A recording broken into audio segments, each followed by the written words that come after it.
Քերծվածքակայուն, ջրադիմացկուն եւ հարվածակայուն լամինատների նշված տեսականին ձեռք բերեք իդեալ համակարգի խանութ սրահներից 1 քառակուսի մետրը սկսած ընդամենը 2450 դրամից։ Ապրիլի 3-ին վաղ առավոտվանից ես տարբեր ահազանգեր ստացա, այսինքն մի քանի ահազանգ եմ ստացել հարազատներից եւ ի վերջո մի դատապարտյալից,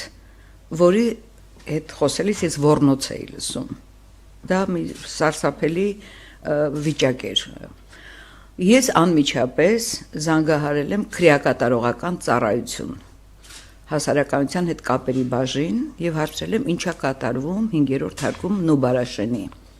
Դա Նուբարաշեն ես շատ եմ եղել ծմադատապարտյալների մոտ 5-րդ հարկում 98 թվականին եմ առաջի անգամ գնացել։ Եվ հիմա ես համեմատություններս է թվի, որ մի սարսափելի վիճակ էր այն ժամանակ։ Դրանից հետո ես զանգել եմ ՄԻՊ գրասենյակ եւ ասել եմ, որ սենց վիճակ է այնտեղ։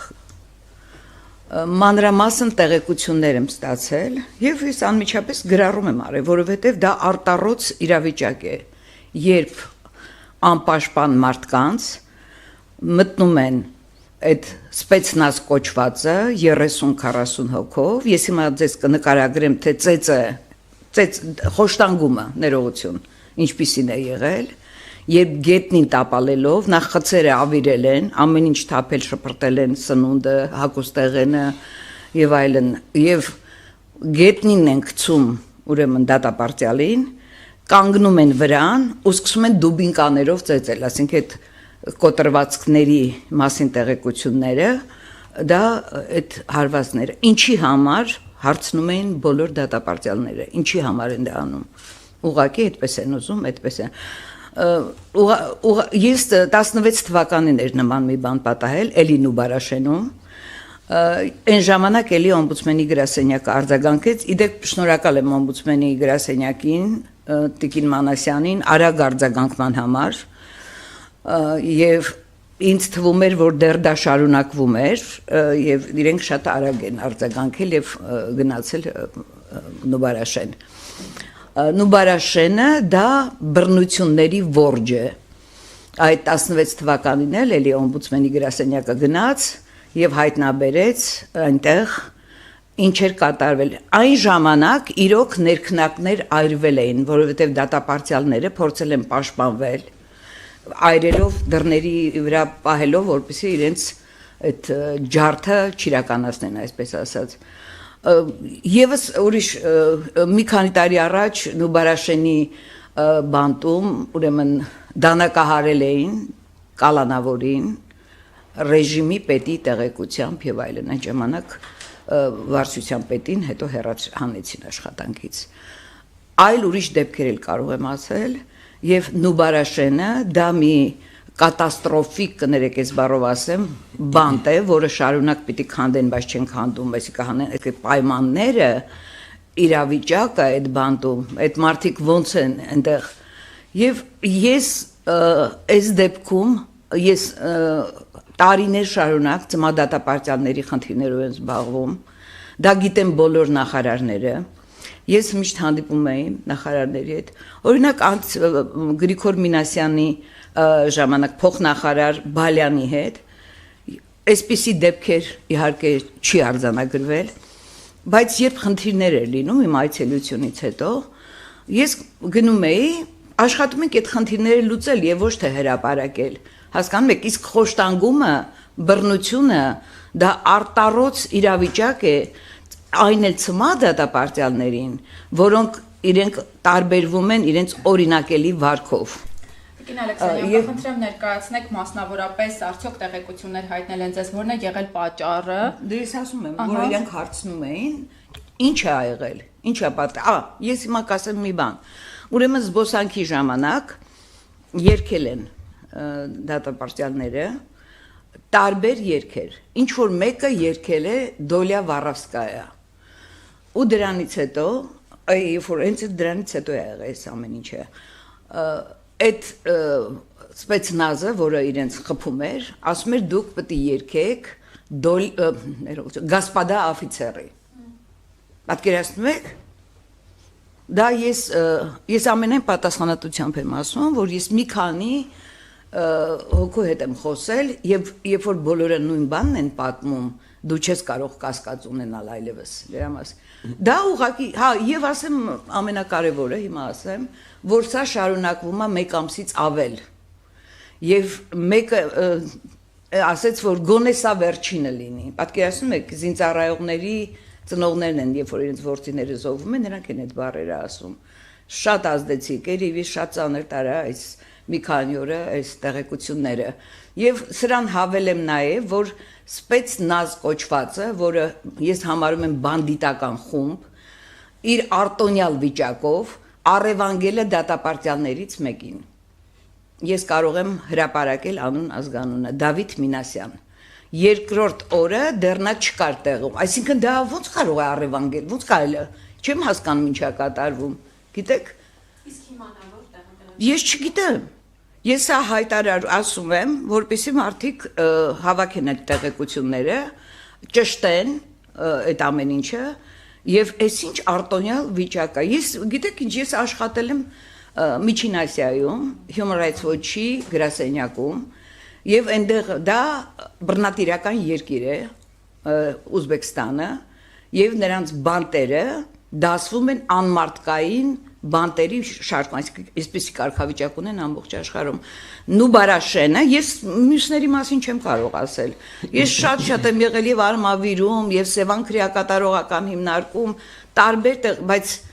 այն ինչ որ կատարվում է Նուբարաշենում, տարիներ շարունակ, փաստորեն սա այսպես մի ապահով տեղ է, եւ ինձ շատ էր ապշեցրել նախարարի պնդումները, որ իրավաչափ ուժ է կիրառվել, հասկանում եք, այսպես կանգնած դու ինչ գիտես, քննություն չեք նշանակել, դու գոնե համոզվելու համար, դու կարող ես հետաքրքրվել, ուղարկել քո նախարարությունից մարդիկ, որ պարզնակ մարդիկ են, չէ՞ այնտեղ, առանց այդ էլ բազմաթիվ հիվանդություններով, 20 տարուց ավել այդ դատապարտյալները, մինչև 30 տարի այնտեղ մարդիկ կան, դուք ո՞նց կարող եք իրանց հետ տենց վարվել։ Տիկին Ալեքսանյան, մի հստակեցնող հարց, դատապարտյալներից մեկը ձեզ տեղեկություն է փոխանցել, որ առևանգել են այլ դատապարտյալի ում անունը Հարազատներից ինձ այդպիսի տեղեկություն են փոխանցել։ Ես ասում եմ, որ ճշտեն եւ անուն ազգանունն են ինձ ասել։ Շնորհակալություն, այո, իհարկե, խնդրում։ Տիկին Ալեքսանյան, այսպիսի տեղեկություն կա, որ ենթադրյալ ծեծու ջարդից հետո դատապարտյալներից մի քանիսը վնասել են իրենց երակները։ Ես չունեմ այդպիսի տեղեկություն, ոչ։ Ես հացադուլ 1 հոգի հացադուլ է սկսել, այո։ Չեմ կարող ասել, ես ինձ այնքան շատ էին այս քանի օրը այդ տեղեկությունները, չեմ հասցրել այտենց հատուկ զբաղվեմ։ Նաև ասեմ, որ դատապարտյալները իրենք դիմումներ են գրում, հույս ունեմ եւ մի հետևողական կլինի, որ այդ դիմումները տեղ հասնեն եւ ոչ թե կորեն ճանապարհներին։ Եվ ես ասեմ նաեւ, որ ես միշտ մուտք եմ ունեցել, այսինքն հանդիպել ենք 40-ից ավելի ծմահ դատապարտյալների հետ, բարձրացրել ենք իրենց խնդիրները։ Իսկ հիմա ինձ ասում են, որ եթե ես հանդիպում եմ ծմահ դատապարտյալի հետ, ուրեմն պետք է ծմահ դատապարտյալի տեսակցություններից մեկը հանվի։ Այսինքն այդ պատժիչ մեխանիզմները հենց քրեակատարողական ծառայության ներսում են, ենթադրում, չգիտեմ, պարոն Հովհաննիսյան, Մարգարյան, ես այդպես է, որովհետև ոնց կարող է դա ծմահ դատապարտյալը ունի 4 տեսակցություն ենթադրենք տարեկան, կամ ինչի պետք է դա հանվի, իսկ ինչա, եւ լրագրողների, իրավապաշտպանների մուտքը, ես միշտ եկել եմ թույլտվությամբ, ես բոլոր հիմնարկներում, պետերի հետ, մենք ունեցել ենք շատ լավ հարաբերություններ, ոչ մի խնդիրներ չեն եղել, միշտ ընդառաջել են բացի մեկ անգամից, եւ որևէ բան չեմ տեսել, եւ նրանք բոլորը ծմահ դատապարտյալների մասին խոսել են առանձնահատուկ վերաբերմունքով եւ չեն սա ինչ պիտի անեին եւ քրեակատարողական ծառայության հայտարարության մասին էլ ասեմ, երբ որ ես զանգահարեցի, որ տենց բան ոչ մի բան չկա, միանգամից դուք կարողանում եք ձեզ պաշտպանել փակ համակարգում պետության եւ երաշխավորության տակ գտնվող, պատասխանատվության տակ գտնվող անձանց հետ այդպես վարվեն, դուք ոնց կարող եք ասել, որ նման բան տեղի չունի, դիմադրություն են ցույց։ Ինչ դիմադրություն կարող են նրանք ցույց տալ։ Ինչ դիմադրություն։ Դե ես ասում եմ կոտրվածք ունեցողներ էլ կան, վնատարել են, արձանագրվել են վնասվածքներ։ Դա դե իրանք հերքել են, բայց եւ միպն արձանագրել եւ ես ունեմ այդ տեղեկությունները, որ արձանագրվել են այդ վնասվածքները։ Եթե հարց ունեք, խնդրատիկին Ալեքսանյան, դուք ասեցիք նախարարի հայտարարության մեջ ասում է, որ ոչ իրավաչափ ուղղ է կիրառվել, որտեղից իրեն այդ պնդումը, այսինքն ինքը օդից է նման հայտարարություն։ Ես չգիտեմ, այդ իրանն է պետք հարցնել, որ տեսնեք։ Ես ոչ իրավաչափ, այլ իրավաչափ։ Հա, ներողություն, հա, իրավաչափ, դա նախարարը քրեակատարողա, երևի հիմնվել է քրեակատարողական ծառայության այդ հայտարարության վրա, որը ասենք աշխարհի մեղքերը բարդել էր այդ դատապարտյալների վրա, եւ ոնց կարող է քրեակատարողական ծառայության պետը կին է, նախարարը կին է, չէ՞ որ կանայք հատուկ ինչ որ դեր ունեն, գոնե այդ բռնության փոխանակ մի հատ պարզ են, ես ձեզ լուր եմ տալիս, ես ձեզ ահազանգում եմ, փոխանակ մի հատ պարզ են, հերքում են ամեն ինչ, իսկ